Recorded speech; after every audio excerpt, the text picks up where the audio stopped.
2024 లేదా 25లో డిగ్రీ లేదా బీటెక్ చదివారా? సాఫ్ట్వేర్ జాబ్ కోసం ఎదురు చూస్తున్నారా? అయితే కోడ్ జ్ఞాన్ 100 డేస్ కోర్సులో చేరండి, జాబ్ సాధించండి.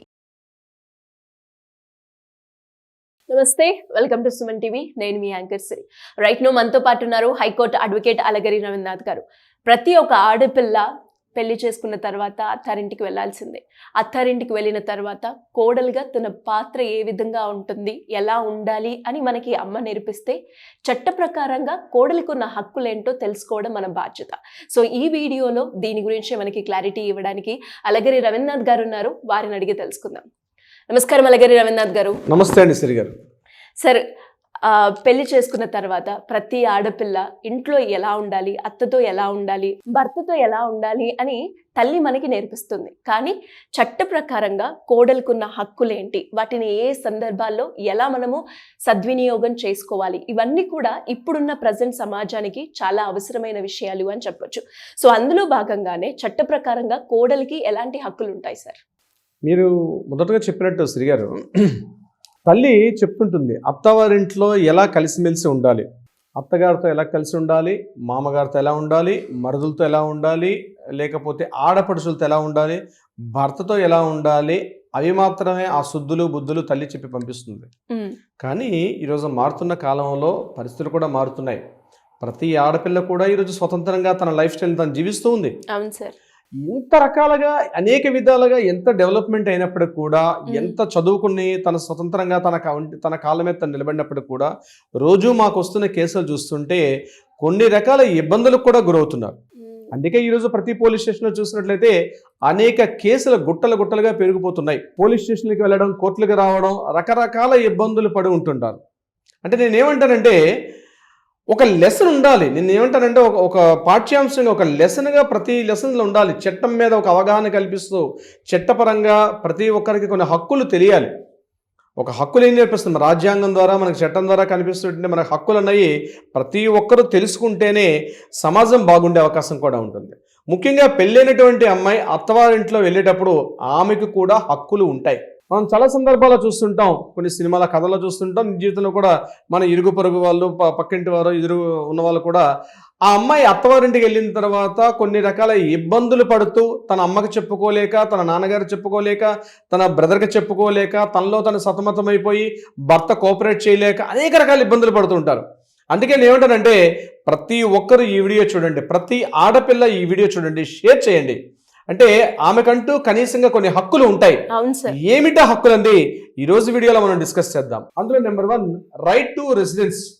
పెళ్ళైన తర్వాత అత్తవారింటికి వెళ్ళిన తర్వాత ఆ అత్తవారింట్లో ఆమెకి నివాసం కల్పించాల్సిన బాధ్యత, హక్కు తనకుందా? ఇంట్లో అత్తమామలున్నా, ఆడపడుచున్నా, మరుదులున్నా, ఎవరున్నా సరే ఖచ్చితంగా ఆమెకి ఆ ఇంట్లో నివసించే హక్కు ఉంది. అంటే ఎందుకు నేను చెప్తున్నానంటే, వెళ్ళిన తర్వాత మీరు మాతో కలిసి ఉండొద్దు, మీరు వేరే ఇంటికి వెళ్ళిపోమని చెప్పి అత్తవారు చెప్పినా, మామగారు చెప్పినా, మీరు ఇంట్లో ఉండొద్దని చెప్పి ఎవరైనా పెడితే ఆమె ఇమ్మీడియట్గా లీగల్ ప్రొటెక్షన్ తీసుకునే హక్కు ఉంటుంది. ఎందుకంటే ఆమెకి ఆ ఇంట్లో ఉండే హక్కు ఎప్పుడైతే భర్త తాలిబుట్టు కట్టాడో, ఎప్పుడైతే భర్త నుదుటి పైన జీలకర్ర బెల్లం పెట్టాడో, ఎప్పుడైతే సప్తపదులు తిరిగారో ఆటోమేటిక్గా ఆ ఇంటి కోడలుగా ఆ ఇంటికి వెళ్ళిన తర్వాత ఆ అమ్మాయికి ఆ ఇంట్లో నివసించే ఫస్ట్ షెల్టర్ అంటారు, దీనికి రెసిడెన్స్ అంటారు. Right to residence. ఏదో చుట్టం చూపుగా అమ్మాయి రాలా ఆ ఇంటికి, చుట్టం చూపుగా అమ్మాయి ఇంటికి వచ్చేది కాదు. ఆ అమ్మాయి ఆ ఇంట్లో ఉండే హక్కు ఉంది. ఎవరు కూడా ఆ అమ్మాయిని ఇంట్లోంచి బయటికి వెళ్ళిపో అని చెప్తే చట్టరీత్యా నేరం. ఇమ్మీడియట్గా అది ఎలా తీసుకోవాలని చెప్తాను. అటువంటి కానీ ఫేస్ చేస్తుంటే ఇది చాలా ఇంపార్టెంట్. ఆమెకి షెల్టర్ వాళ్ళు ప్రొవైడ్ చేయాల్సిందే. అత్త మామలు, ఆడపడుచులు, మరదులు అందరూ ఎవరున్నా, ఒకవేళ జాయింట్ ఫ్యామిలీ ఉన్నా సరే, ఇండివిజువల్గా ఉన్నా సరే, తప్పనిసరిగా ఆ అమ్మాయికి షెల్టర్ ప్రొవైడ్ చేయాల్సిన బాధ్యత భర్తకు ఉంటుంది. అట్ ద సేమ్ టైం వాళ్ళందరి మీద ఉన్నటువంటి ఆ భర్త తరపు కుటుంబ సంబంధికులు అందరి మీద కూడా ఆమెకి రెసిడెంట్ షెల్టర్ ప్రొవైడ్ చేయాల్సిన బాధ్యత ఉంది. Number 2, right to safety. Right to safety అంటే ఆమెకి అక్కడ భద్రత కల్పించాల్సిన బాధ్యత కూడా ఉంది. అమ్మగారి ఇంట్లో 25 ఏళ్ల పాటు, 20 ఏళ్ల పాటు, 26 ఏళ్ల పాటు, 28 ఏళ్ల పాటు హ్యాపీగా ఆడుతూ పాటు తులుతూ గెంతుతూ ఉన్నటువంటి అమ్మాయి ఎప్పుడైతే షెల్టర్లోకి వెళ్ళిందో ఆ ఇంట్లో భద్రత కల్పించాల్సిన బాధ్యత కూడా ఆ అత్తవారింటి పైన ఉంటుంది, అట్ ద సేమ్ టైం భర్త మీద కూడా ఉంటుంది. అంటే ఆమెని ఒకవేళ వేధింపులకు గురి చేసినా, లేకపోతే స్కిన్ టోన్ అని, ఆర్థికంగా ఇబ్బందులని, Body లేకపోతే ఆమెకి కాస్త సమ్ డిఫరెన్షియేట్ చూపించిన అట్లాంటి సేఫ్టీ లేకపోతే ఆమె ఎప్పుడైతే నాకు ఇంట్లో సేఫ్టీగా లేను అని ఎప్పుడైతే గుర్తిస్తుందో ఇమ్మీడియట్ గా తక్షణం ఆమె ఆ ఇంటి మీద న్యాయపరంగా యాక్షన్ తీసుకునే హక్కు కూడా ఉంటుంది. ఇది మనకి ఉమెన్స్ ప్రొటెక్షన్ యాక్ట్ 2005 యాక్ట్ ప్రకారం ఇవన్నీ కూడా ఆమెకు ప్రొవైడ్ చేస్తూ ఉంటుంది. ఇక number 3, right to maintenance. Right to maintenance అంటే ఆమెకి ఆ ఇంట్లో మెయింటెనెన్స్ అంటే ఆమె కట్టుకునే బట్ట కావచ్చు, లేకపోతే ఆమెకి ఇంట్లో ఫుడ్ ఇవన్నీ పెట్టే బాధ్యత అత్తవారింటి మీద ఉంటుంది. ఈమెను పూర్తిగా ఆ ఇంటిలో ఈమె యొక్క ఆరోగ్యం కావచ్చు, ఆమెకి కావాల్సింది మిగిలిన అన్ని సదుపాయాలు కూడా ఆ ఇంట్లో ఆమెకి మెయింటెనెన్స్ పరంగా చూపించాల్సిన బాధ్యత అత్తవారింటి పైన ఉంటుంది. ఎట్టి పరిస్థితిలో అత్తగారైనా భర్త అయినా వాళ్ళైనా చూడాల్సింది. అక్కడెక్కడైనా డీవియేషన్స్ చేసిన, డిస్క్రిమినేషన్ చేసిన ఇమ్మీడియట్ గా ఆమెకి చట్ట ప్రకారంగా ఆమె కోర్టు ద్వారా కానీ లేదా పోలీస్ స్టేషన్ ద్వారా కానీ ఆమె తన హక్కును మరలా పొందే హక్కు కూడా ఉంటుంది. రైట్ టు మెయింటెనెన్స్ అన్నటువంటి ఒక హక్కు కూడా ఉంటుంది. ఇక right to property. Right to property అంటే ఆమెకి ఆ ఇంటికి స్త్రీధనం ద్వారా ఏమైనా వచ్చిందనుకోండి, అంటే పెళ్ళిలో పెట్టుబడులు పెడతారు. అంటే ఏం చేస్తారు, ఆ అమ్మాయికి స్త్రీధనంగా ఏదైనా గిఫ్ట్లు కానీ, లేకపోతే ఆమెకి గోల్డ్ కానీ, బంగారం కానీ ఏదిస్తే తన యొక్క వస్తువులు ఏవైతే ఉన్నాయో స్త్రీధనం ద్వారా ఆమెకి లభించిన వస్తువుల మీద ఆ గోల్డ్ అయినా గోల్డ్ అయినా క్యాష్ అయినా ఏదైనా సరే వాటన్నిటి మీద పూర్తి హక్కు ఆ అమ్మాయికి ఉంటుంది. వీళ్ళు ఈ అమ్మాయిని పెళ్లి వచ్చింది కదా, ఆమె యొక్క ప్రాపర్టీస్ మేము తీసుకుంటామని, లేదా ఆమెకు వచ్చిన క్యాష్ మేము తీసేసుకుంటామంటే కుదరని పని. ఎట్టి పరిస్థితుల్లో కూడా అటువంటిది ఆ ఇంట్లో జరిగినట్లయితే ఈ డిస్క్రిమినేషన్ అంటే ఈ రకమైనటువంటి ఆవిడ కాస్త వేర్పాటును చూసినట్లయితే ఇమ్మీడియట్ గా కోర్టును కానీ పోలీస్ స్టేషన్ కానీ ఆశ్రయించి తన హక్కును మనలా తను పొందే హక్కు కూడా ఉంటుంది. దీన్ని ఏమంటారు, రైట్ టు ప్రాపర్టీ అంటారు. అది స్త్రీధనం. ఎక్కువగా చాలా సమస్యలు ఎక్కడ వస్తాయంటే ఆమె అత్తవారి నుంచి ఎంతో కొంత గోల్డ్ పెడతారు, అమ్మగారి ఇంట్లో గోల్డ్ పెడతారు, 10 తులాలో 15 తులాలో గోల్డ్ పెడతారు. ఆ గోల్డ్ పట్టుకుని ఇంటికి వెళ్తుంది.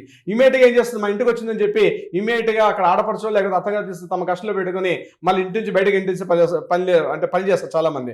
అట్లా గోల్డ్ ఉన్నా సరే, లేకపోతే బంగారం అయినా, డబ్బని ఏదైనా సరే, రైట్ టు ప్రాపర్టీ స్త్రీధన రూపంగా ఉన్నటువంటి ఏదైతే అమౌంట్ ఉందో దాని మీద చేయి వేసే హక్కు కానీ, దాన్ని తీసుకునే హక్కు అత్తవారు సంబంధించిన బంధువులు కానీ, భర్తకు కానీ ఎట్టి పరిస్థితిలో కొనలేదు.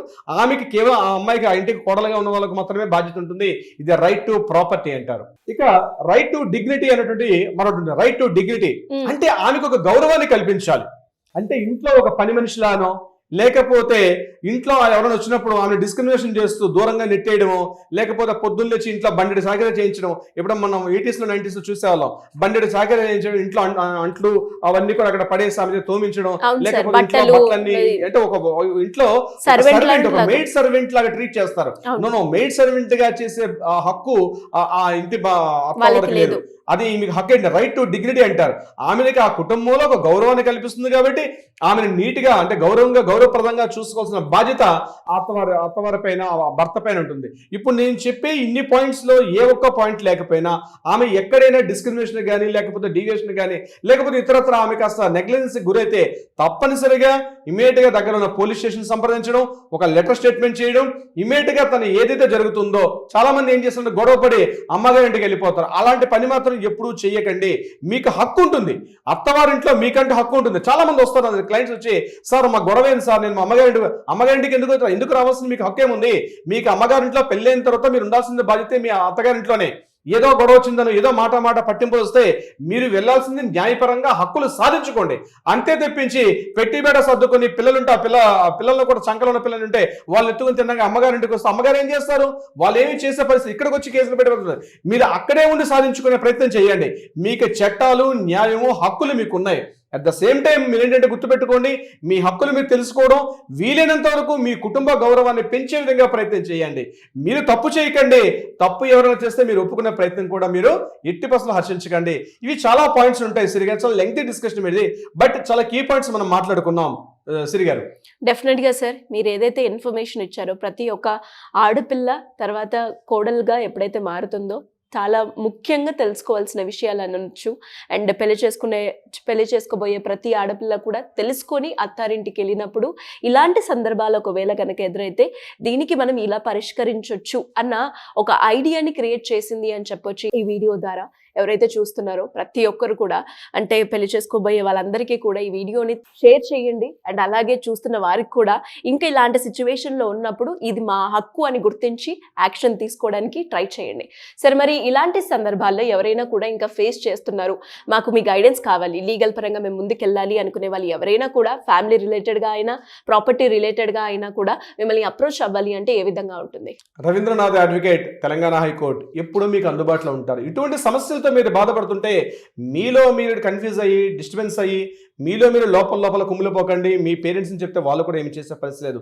తక్షణమే మీ ఈ కింద స్క్రోల్ అవుతున్న నెంబర్ని కాంటాక్ట్ చేయండి, వాట్సాప్ చేయండి, అపాయింట్మెంట్ తీసుకొచ్చి కలవండి. సరైనటువంటి సమస్యకి పరిష్కారం మీకు దొరుకుతుంది. అదే కాకుండా లీగల్గా ఏదైనా కోర్టుల్లో వివాదాలు ఉంటే వాటికి కూడా మనం కలిసి మనం పరిష్కరించే ప్రయత్నం చేద్దాం. శ్రీ గారు, డెఫినెట్గా sir. Thank you so much. Thank you so much అండి శ్రీ గారు.